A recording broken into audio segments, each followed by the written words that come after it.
Dale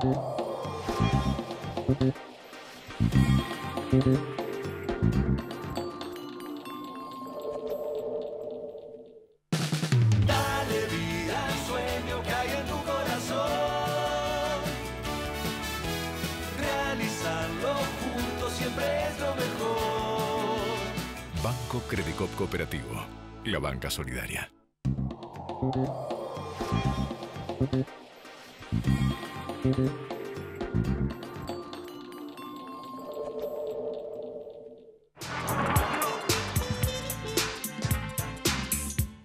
¿Qué tal? ¿Cómo les va? Bienvenidos a esta nueva edición de La Cultura del Trabajo. A horas de haber terminado un paro de transporte y a pocas horas también del encuentro del G20, de los 20 principales países del mundo. Y también con algunos hechos que son importantes, como puede ser qué pasó con el dólar, como puede ser qué pasó con su salario, con el salario de todos los trabajadores y el bono que el gobierno decretó y que obviamente no ayuda a resolver la situación, aunque como los trabajadores somos prácticos, lo primero que hacemos es, bueno, venga el bono, pero reclamemos lo que corresponde, ¿verdad?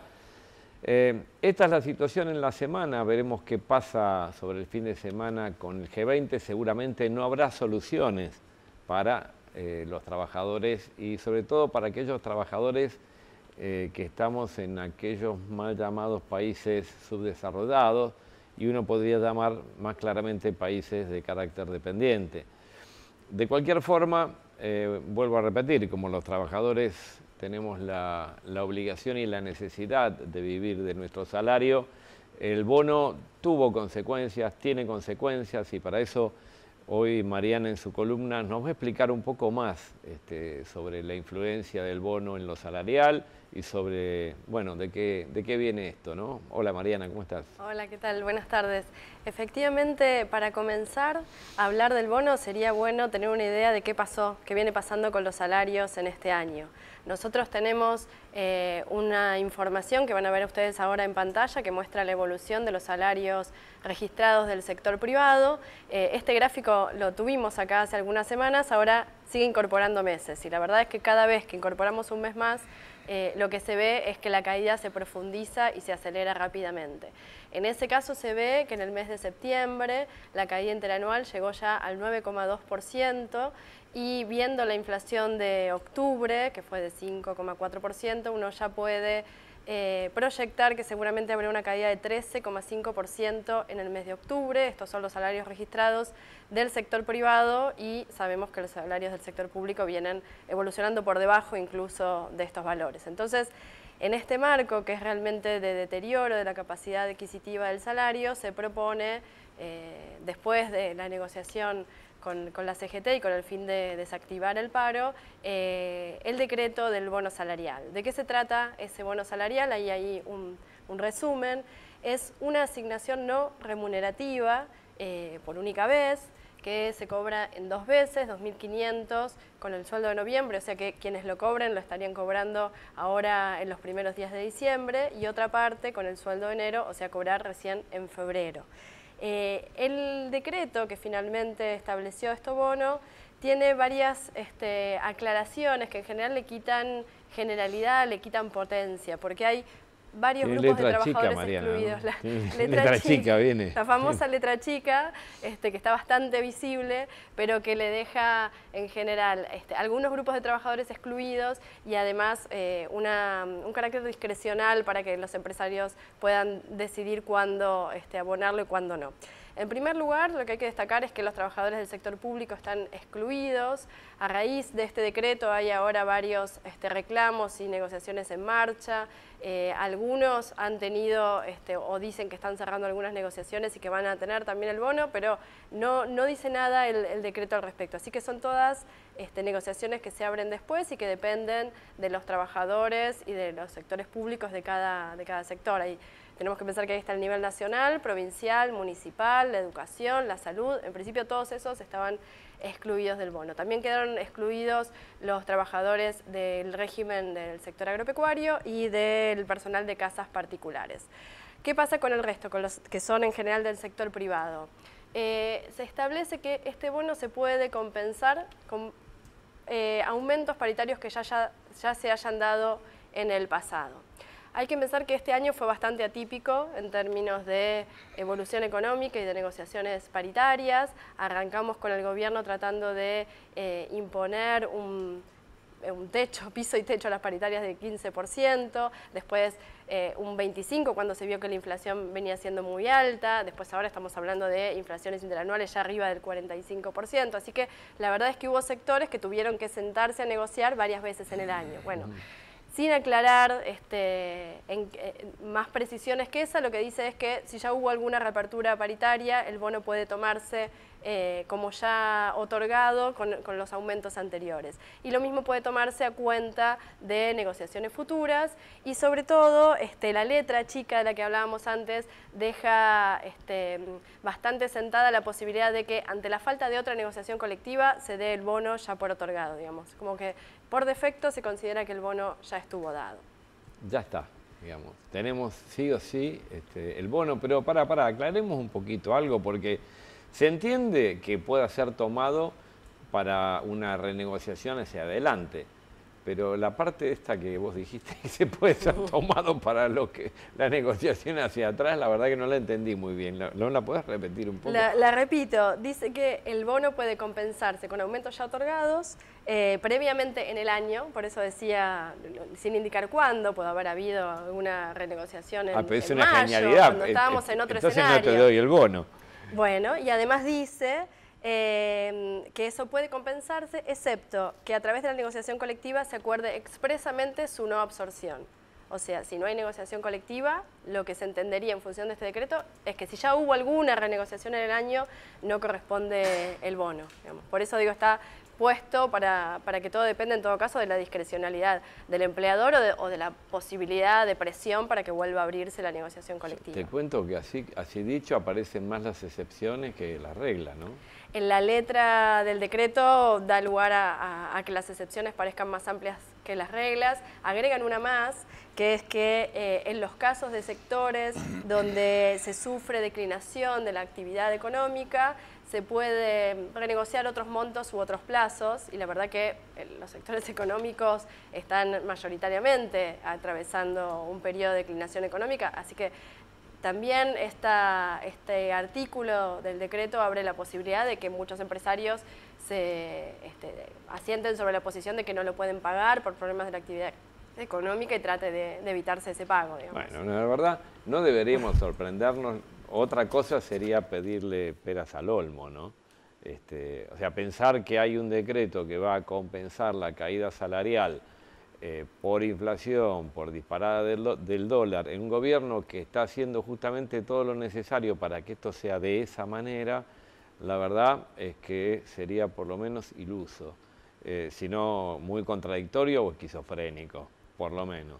Pero además un gobierno que dice que envidia a otros gobiernos de la región por no tener aerolíneas de bandera.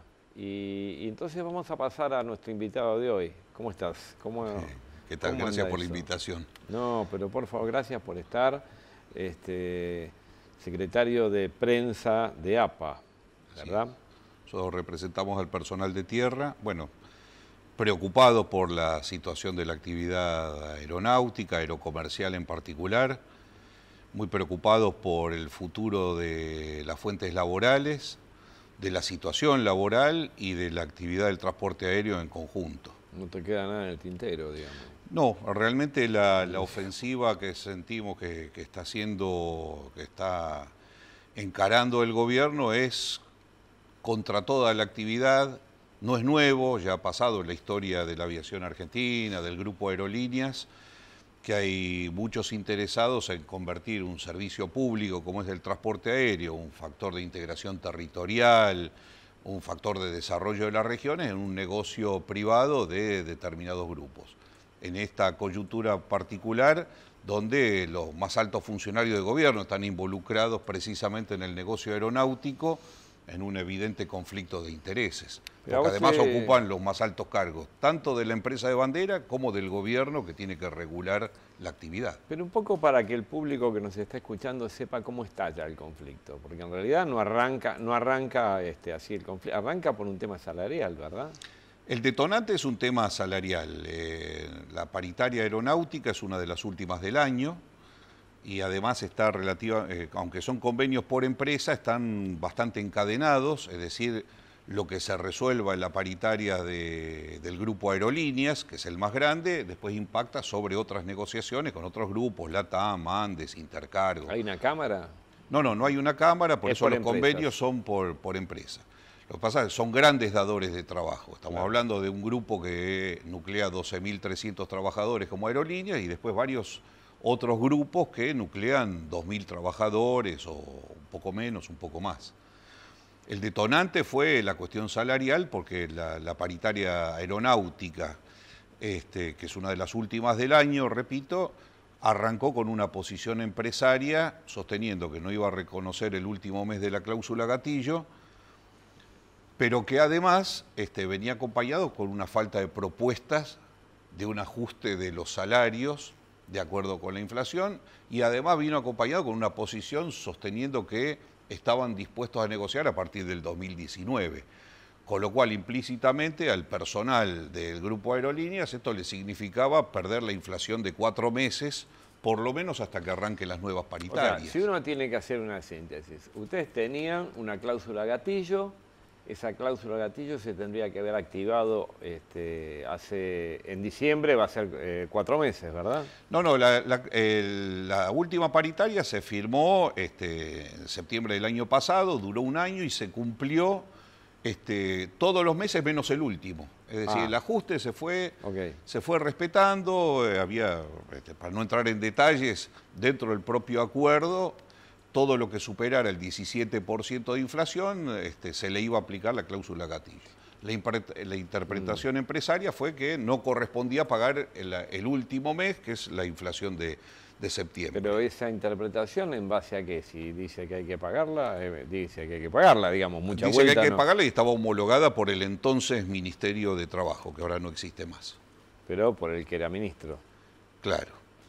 Bueno, pero entonces, es una actitud absolutamente deliberada por parte de la compañía no cumplir un acuerdo que tiene firmado y homologado en el ministerio, en ese momento Ministerio de Trabajo. Con lo cual, uno podría pensar que esto se trata de una provocación, porque si las partes están de acuerdo, se firmó, lo tienen que pagar y no lo pagan, digamos, o sea, por ahí hay una pequeña pyme que tiene algún problema, pero no es el caso de Aerolíneas. Entonces, ¿por qué no lo paga? ¿Qué caracterizan ustedes de por qué esto sucede? Bueno,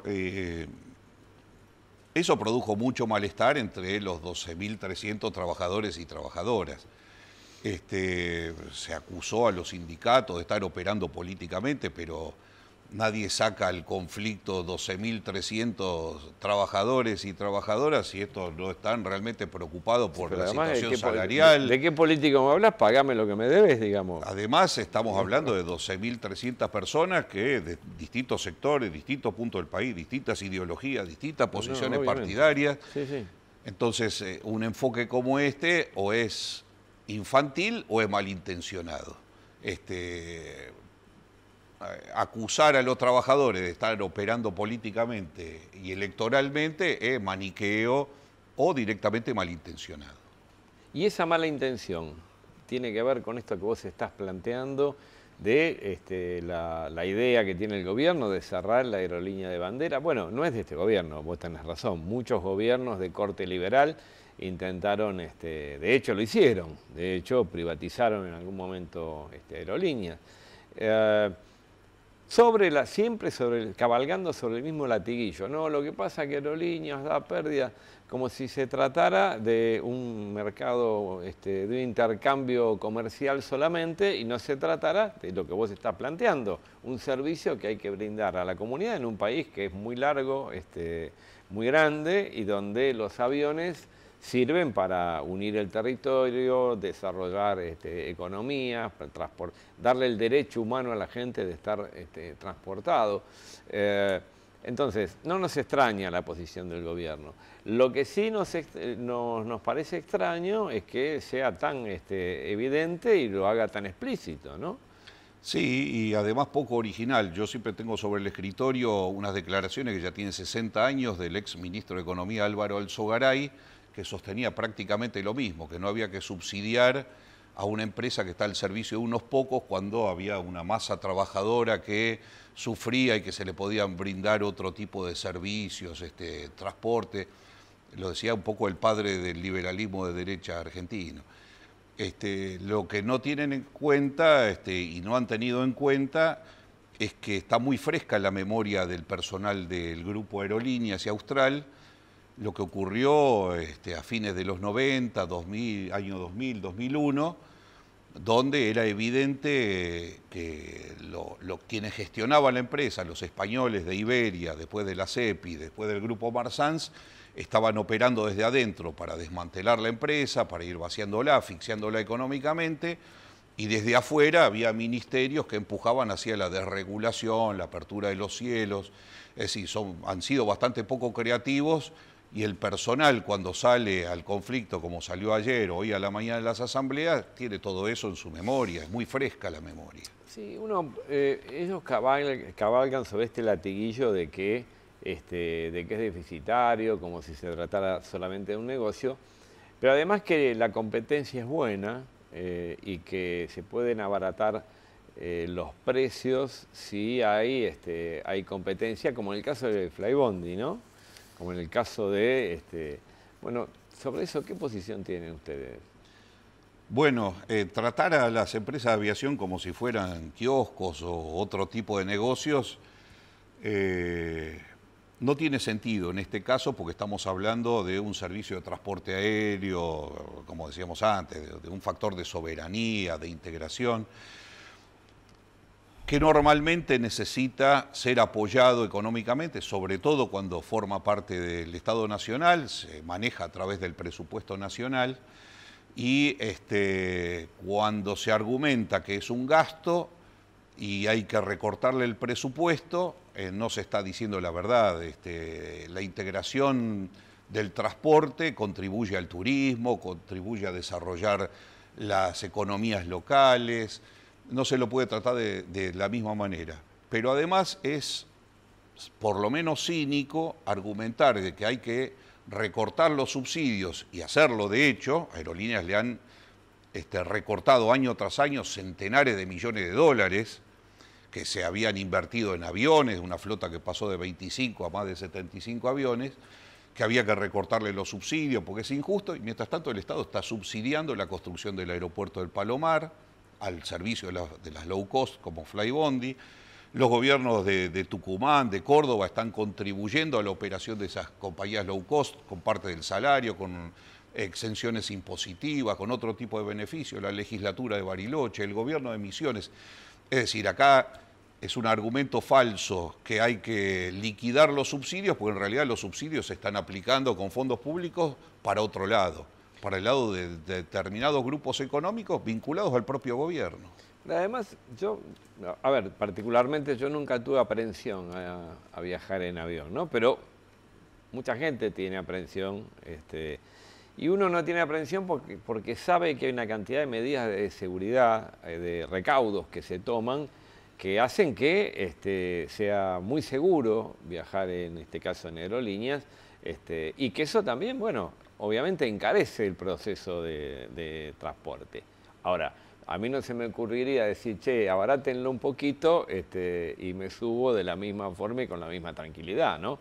Tenemos un caso que tiene que ver con esto también, porque ¿de dónde abarata esta gente cómo hace para abaratar los precios? Está claro que la prioridad tiene que ser la seguridad. El transporte aéreo depende de la seguridad, hasta por sus características. Se desafían todas las leyes de la física. Un avión no puede fallar en el aire, el 100% tiene que estar funcionando bien. Eso incluye la capacitación del personal, tener el personal más especializado.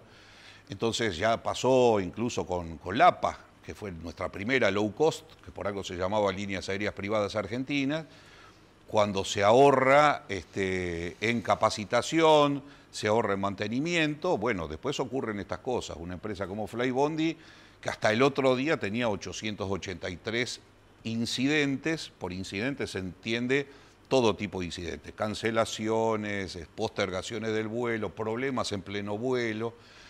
Y en algunos casos, debido a la inexistencia de personal de mantenimiento. El vuelo que el otro día tenía que salir de Bariloche a Buenos Aires se demoró casi 8 horas porque no había un mecánico en Bariloche, porque el mecánico que tenían era monotributista, lo despidieron por motivo y tuvieron que esperar que viajara un mecánico desde el Palomar para ver si podía arreglar el avión, y una vez que lo pudo arreglar salió el avión de Flybondi con casi 8 horas de demora. Esto no es un fenómeno aislado, esto está tapado por los grandes medios, pero esto es un fenómeno recurrente. Y si vos tenés el dato comparado aerolíneas con Flybondi en la cantidad de incidentes, ¿tenés algo para...? No tengo los números precisos, No, pero es bueno, absolutamente desproporcionada la cantidad de aviones, la cantidad de viajes, claro, una empresa con 5 aviones viejos o mal cuidados, porque no importa que un avión tenga muchos años de antigüedad, si se le hace el mantenimiento adecuado puede volar muchos años más, pero no se puede comparar esta flota de 5 aviones en aparente mal estado con una flota de más de 80 aviones como tiene Aerolíneas, con uno de los mejores personales de mantenimiento especializados del mundo. Entonces tenemos un condimento donde la empresa no cumple con el acuerdo salarial, pero a su vez toda una campaña, a veces desembosada, a veces ya directamente y explícita, y a veces no, a veces sugiriendo la necesidad de que Aerolíneas deje de dar gastos al Estado y pase a manos privadas de nuevo. Bueno, esta es la concepción ideológica de gran parte del gobierno, de mucha de la gente que apoya al gobierno. He escuchado no solamente al ministro de Transporte, la verdad que es muy preocupante que un ministro de Transporte diga que envidia al ministro de Transporte de Perú porque ahí no hay aerolínea de bandera, pero después he escuchado opinadores en los medios de comunicación, economistas diciendo que la verdad que soberanía no es tener una empresa de bandera, que hay otras formas, como si esta fuera una actividad económica más. Esto es mucho más que una actividad económica. ¿Vos qué pensás, Mariana? ¿Soberanía es tener una aerolínea de bandera? Y la verdad que soberanía implica la implicación del Estado en las actividades económicas estratégicas. Así que me parece que ese mismo principio más general se puede pensar en el caso de una aerolínea de bandera, por supuesto. Sí. Y durante la gestión anterior, del gobierno anterior, Aerolíneas se remontó de sus cenizas, ¿verdad? Porque se habían vendido la mayor parte de los aviones, se habían vendido los famosos simuladores de práctica, y Aerolíneas volvió a volar y creo que inclusive recuperó rutas cuando hoy las está perdiendo, ¿no? Exactamente. Nosotros tenemos la convicción de que Aerolíneas la salvó la lucha de los trabajadores. Cuando se derrumbaba en el año 2000-2001, fue una lucha muy intensa. Estuvimos todos ahí, Ya lo sé. Estuvimos todos. Y agradecemos la lucha de los trabajadores y la solidaridad de grandes sectores de la sociedad. Incluso muchos que jamás habían volado en avión, fue fundamental. Pero así todo costó 7 años recuperarla, hasta que se reestatizó en el 2008. Nosotros hemos apoyado ese proceso absolutamente, si bien después tuvimos discusiones con la gestión estatal. Me consta, sí. Discusiones por cuestiones salariales que se resolvían en negociaciones que no siempre eran fáciles, pero que siempre eran a favor de la mejora de la situación laboral del personal y del crecimiento de la compañía al servicio del país. Esto es absolutamente diferente. Acá hay una vez más un proceso que tiende al desmantelamiento, a la asfixia económica. Bueno, nosotros pensamos que la aviación comercial puede ser un gran negocio para el país. No hace falta que sea necesariamente un gran negocio para determinado grupo privado. Es un gran negocio para el país y no nos oponemos a la entrada de otras empresas competidoras en la medida que el mercado aerocomercial lo justifique. Mientras sean fuentes de trabajo argentinos, nosotros en el sindicato tenemos trabajadores afiliados de un montón de empresas, privadas, extranjeras, nacionales. No nos oponemos. Nos oponemos a empresas que entran con criterio de dumping criterio destructivo y sobre todo de precarización laboral. El personal que trabaja en las empresas low cost está absolutamente precarizado y además con prácticas antisindicales muy fuertes. ¿Por qué prácticas antisindicales? Porque no les permite afiliarse a los sindicatos. ¿Cómo no? Hay casos... Está en la Constitución bueno, el derecho sí, sí. A participar y expresar sus ideas. Ya tenemos algunos casos, algún caso de alguien que se quiso afiliar al sindicato que le correspondía, fue despedida. Intenciones de formar sindicatos paralelos. Por parte de las compañías. Por parte de estas compañías low cost, un supuesto sindicato de empresas. Bueno, te puedes afiliar, pero si lo fundo yo, sí. Hay empleados que nos han dicho que les han hecho firmar una ficha de afiliación a un supuesto sindicato de trabajadores de empresas low cost del interior del país. Debe ser una sigla larguísima que es imposible de pronunciar. Claro. Pero de hecho lo están promoviendo. Mira vos qué vivo. Bueno, nos tienen acostumbrados a este tipo de prácticas y a muchas otras. De cualquier manera, Asociación de Personal Aeronáutico, un sindicato que no solamente tiene una visión desde la defensa de lo corporativo, desde la defensa de los intereses económicos y sociales de sus representados, sino también una concepción que tiene que ver con un modelo de país. Un modelo de país que de ninguna manera es un país para unos pocos. Los sindicatos no solamente debemos defender el interés económico inmediato, debemos defender también lo que es el bien común. Y en ese sentido hay propuestas. Hay propuestas como la que vos planteabas recién, decir, podemos hacer que esta compañía tenga más rentabilidad. Tenemos planes para eso, tenemos propuestas, somos serios, pero también vamos a defender y fundamentalmente vamos a defender el bien de nuestros representados. Así que bueno, nos vemos en la próxima de la Cultura del Trabajo. Muchas gracias por venir al programa. Nos vemos en la próxima.